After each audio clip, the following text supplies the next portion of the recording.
Please welcome co-founder and CEO of Sweetgreen, Nick Jammet.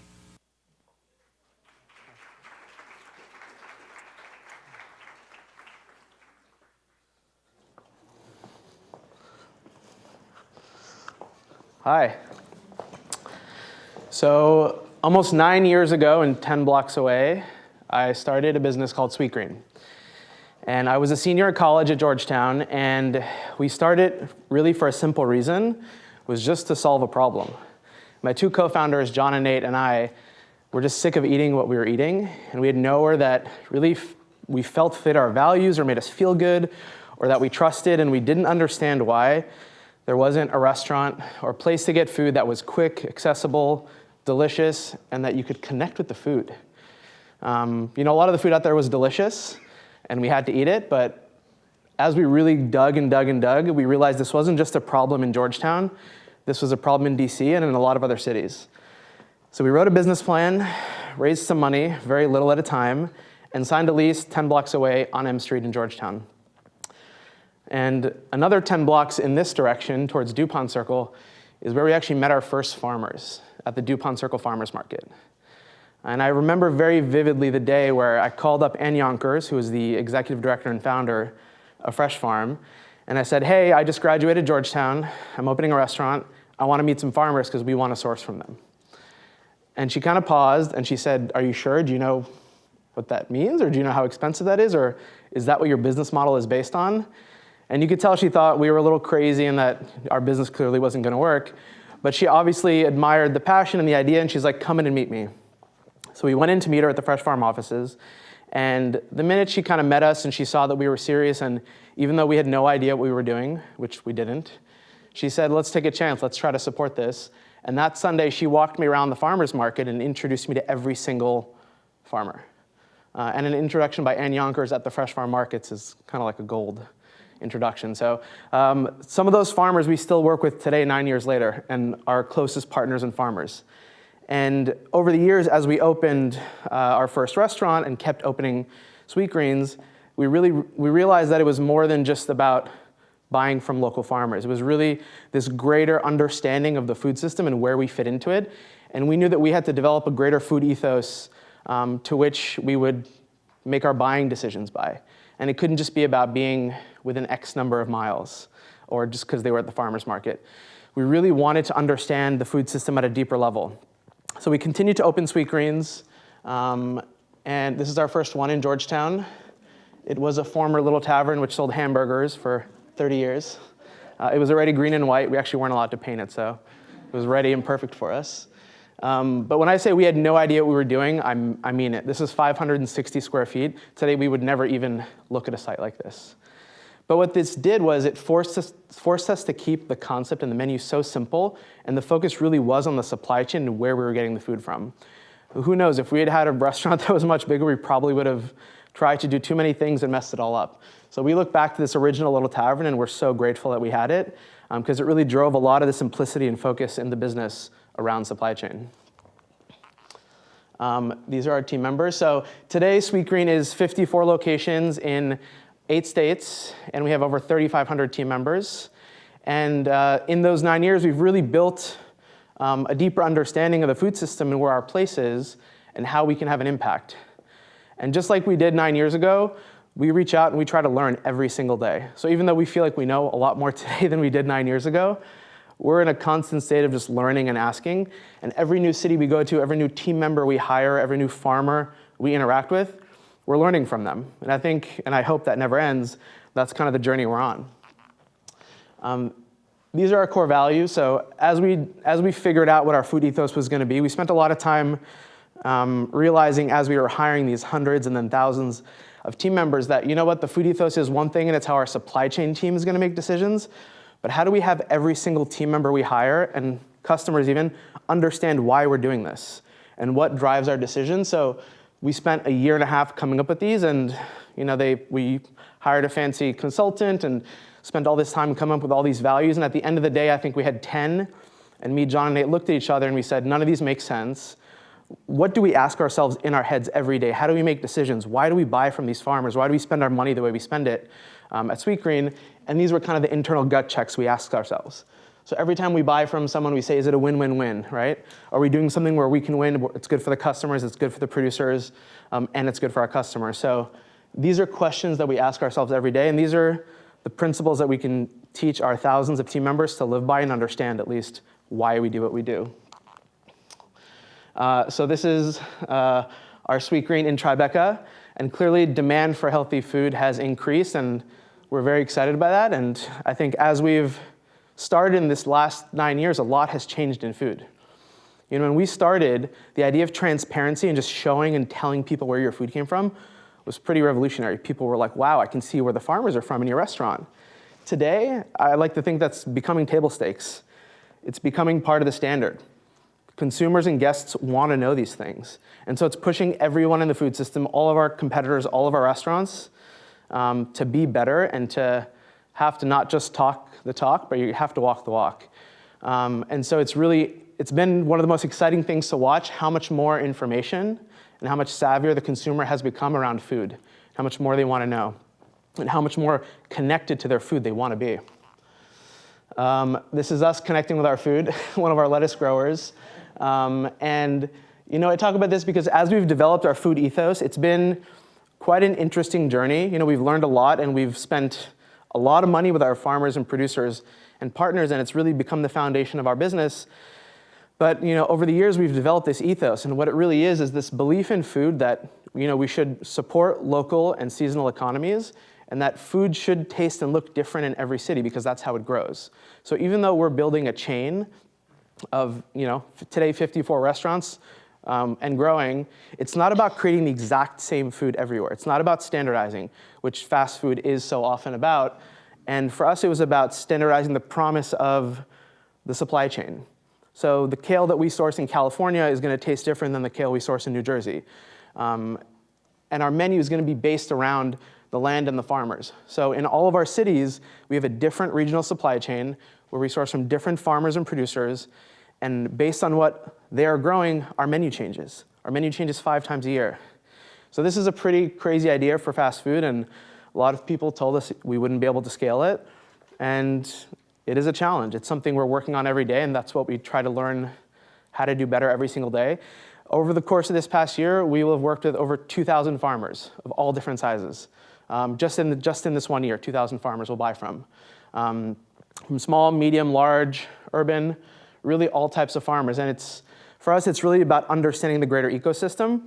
And one of the biggest lessons we've learned is that as we've tried to build this different type of food company that believes in celebrating food in its regionality and in its seasonality, we had to build a different relationship with our farmers. It couldn't just be about the transaction.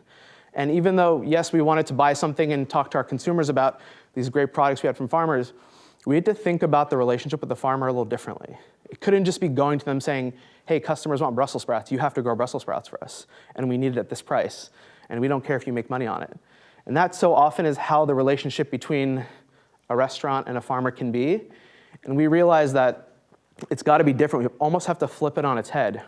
So the way we've learned to work with farmers of all different sizes is starting the conversation way longer term. So talking to them a year out before they've planted anything and saying, listen, like understanding your farm, what else you're growing, your soil, your labor, what would you grow, what do you want to grow, what makes sense in this region.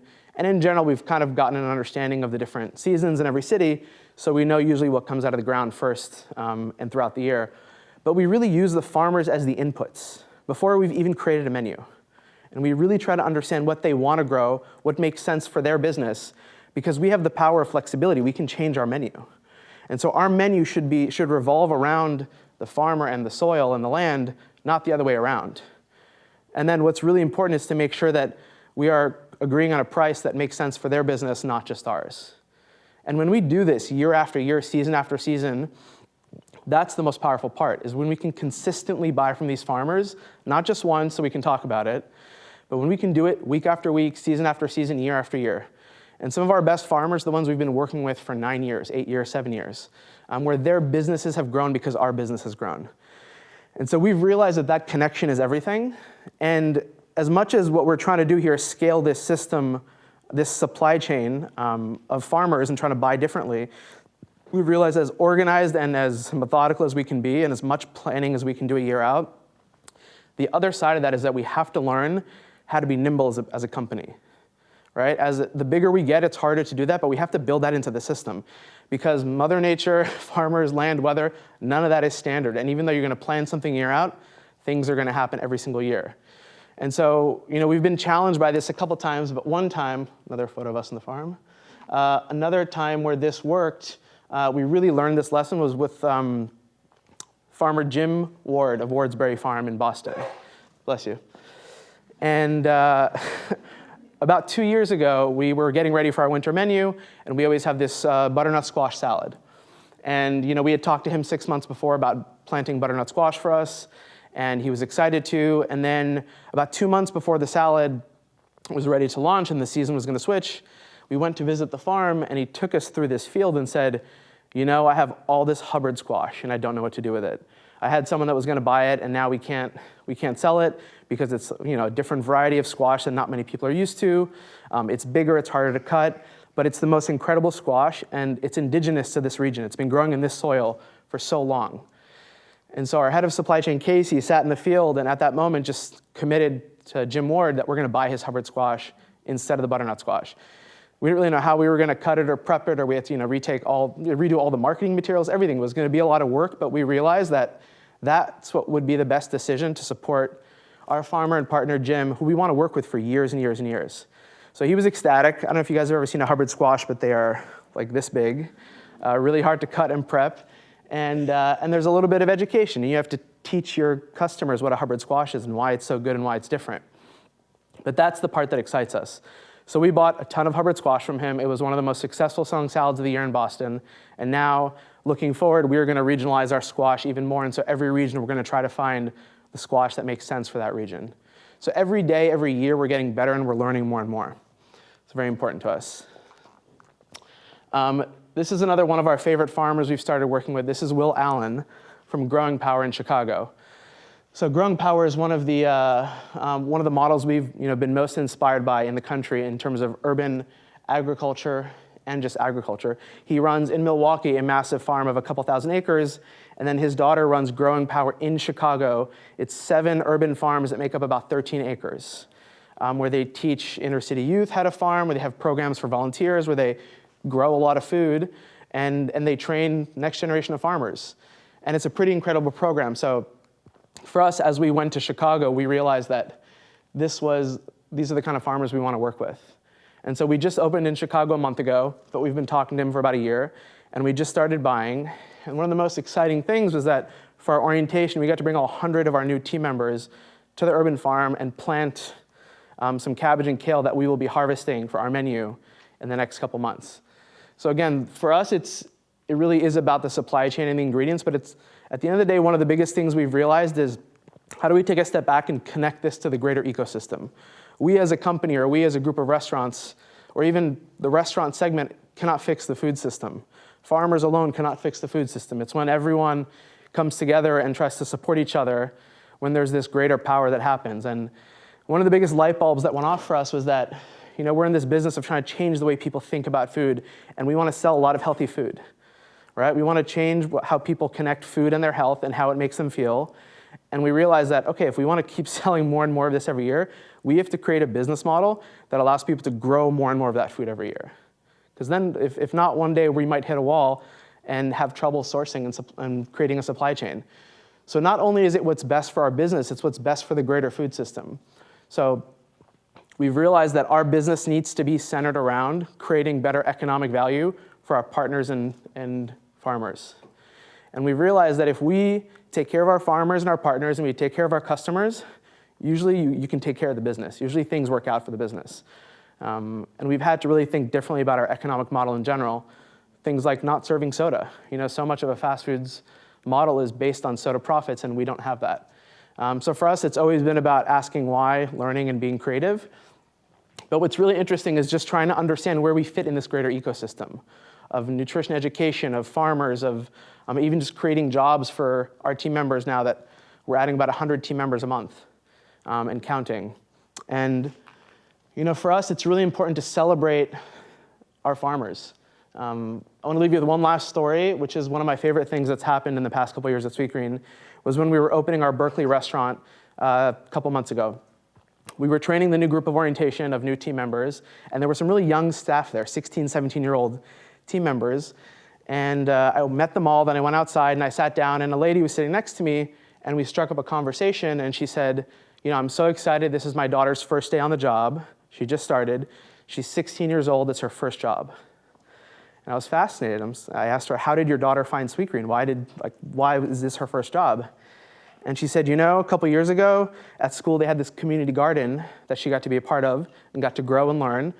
And it was just one semester. And ever since that point, she felt so differently about her food and so connected to food. She became a vegetarian. She started changing the way she eats even outside of school. And then when it came time for her to get a job when she was 16, she found Sweetgreen and she wanted to work at Sweetgreen. And the most fascinating part is what she said next. She says, 20 years ago, I had my first job, and my first job was at McDonald's. And so this generational shift was really kind of mind-blowing and kind of connected a lot of dots for me that all the great work that happens in the food system, whether it's urban farms, community gardens, or restaurants, it's not just about the transaction or what you grow or who you're feeding. There is this greater ripple. And so I think as the ecosystem altogether is more powerful than the individual parts, that girl, having been in that gardening class, changed the way she lived, ate, and worked. And so for us, we're really excited to see the impact that we can continue to have, and then really excited to see the impact that policy can start to have on the food system and its progress. Thank you.